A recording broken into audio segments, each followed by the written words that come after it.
প্রিয় শিক্ষার্থী বন্ধুরা, আসসালামু আলাইকুম। আশা করি তোমরা সবাই ভালো আছো। তো আজকে আমি তোমাদের জন্য ৬ষ্ঠ শ্রেণীর বাংলা ৩য় অধ্যায় যে অর্থ বুঝে বাক্য লিখে অধ্যায়টি রয়েছে তার এই ৩৩ পৃষ্ঠার যে একটি ছক রয়েছে আজকে আমি তোমাদের সেটাই সমাধান করাবো।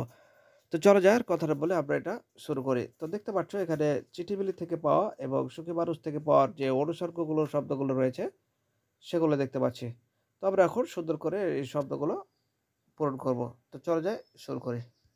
তো প্রিয় শিক্ষার্থী দেখতে পাচ্ছ ওতে যত্ন করে তোমাদের জন্য সবগুলো সমাধান করে দেওয়া হচ্ছে। জাস্ট তোমাদের কাজ হচ্ছে তোমরা সুন্দর করে দেখে, দেখে তুলে নিবে। তো প্রিয় শিক্ষার্থী আমরা কিন্তু ক্লাস 1 থেকে শুরু করে ক্লাস 10 পর্যন্ত আমরা সকল সমাধানগুলো অতি যত্ন সহকারে করে দিচ্ছি তোমাদের জন্য।